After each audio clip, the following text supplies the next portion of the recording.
we've finally gotten our first look at Apple's long-rumored mixed reality headset, the Vision Pro. And honestly, this thing looks a lot like a very souped-up version of Meta's Quest Pro.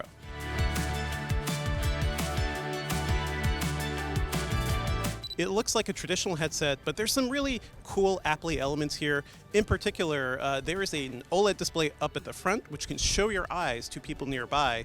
And I think that feature alone shows that this is a much more deeply thought out headset when it comes to mixed reality and spatial, reality compared to a lot of others. So what can you actually do with this thing? It seems like Apple has basically built on a lot of ideas we've seen from Magic Leap and the Oculus Quest and just combined them into a device that is very Apple-y, I'd say. It has an M2 processor and it has a new R1 reality chip to deal with a whole lot of inputs. But the idea is that Apple is bringing its computing that we're used to on the iPad and the iPhone out into an augmented reality world while you're wearing this headset. So the headset itself can run a lot of Apple's apps.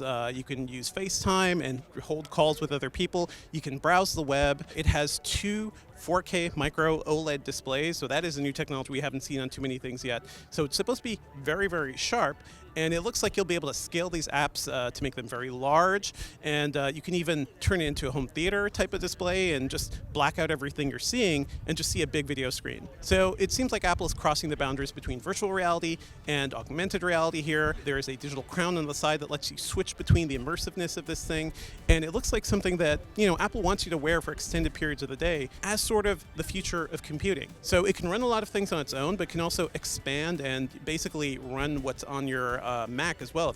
They showed a MacBook in front of it, being able to pull the screen out and just see it as like a very large augmented reality display. That is a cool concept, and it's something I hope to see more from this device. But there's still a lot we don't know here. First of all, this thing is $34.99, so this is not meant for mainstream consumers, and Apple made a big push here at its WWDC conference for developers to come take a look at this thing, build experiences for it.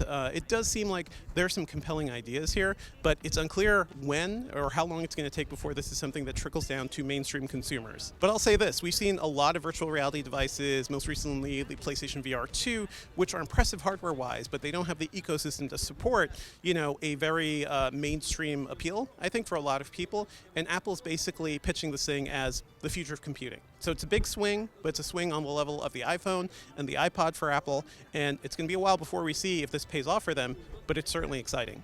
Stay tuned to Engadget.com for more news from Apple's WWDC 23 event, and look out for hands-on coverage of this thing soon.